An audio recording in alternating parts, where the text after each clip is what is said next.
Le 12 janvier 2009, à 21h03, un appel anonyme secoue les services de santé norvégiens. La voix est calme, presque irréelle. Elle parle d'un lieu que tout le monde pensait abandonné, l'hôpital psychiatrique de Dikmark. À l'intérieur, 12 patients auraient été oubliés.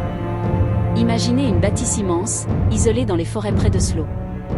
Des couloirs vides, des fenêtres qui ne s'ouvrent plus. Depuis plus d'un an, ce bâtiment est officiellement fermé, vidé de ses occupants. Du moins, c'est ce que tout le monde croit. L'appel anonyme affirme le contraire.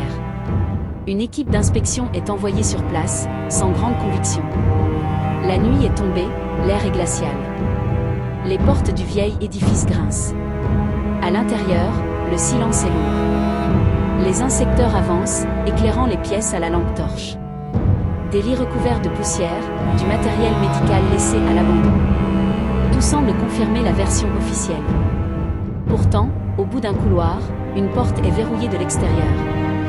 Derrière, ils entendent des bruits. Des murmures. Quand la porte s'ouvre, la réalité dépasse l'entendement. 12 personnes sont là, dans une seule pièce.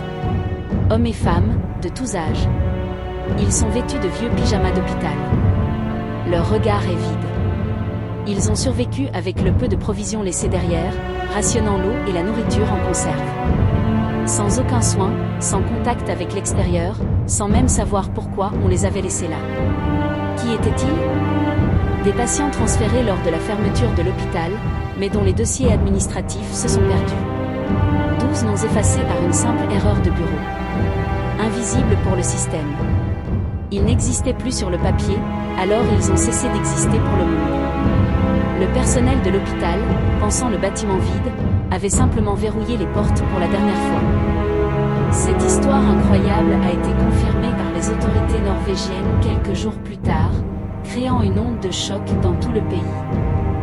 Comment une société si organisée a-t-elle pu littéralement oublier 12 de ses membres les plus vulnérables? Le scandale a déclenché une enquête majeure sur les failles du système de santé. Mais au-delà des procédures, c'est une question plus profonde qui se pose. L'oubli administratif n'a pas seulement effacé leur nom d'une liste, il a effacé leur humanité aux yeux du monde. Ils sont devenus des fantômes vivants, piégés entre les murs d'un lieu qui était censé les soigner. Leur histoire nous rappelle une vérité troublante, il ne faut pas grand-chose pour qu'une personne disparaisse. Parfois, il suffit juste que quelqu'un oublie de tourner une page. Ce récit vous a interpellé?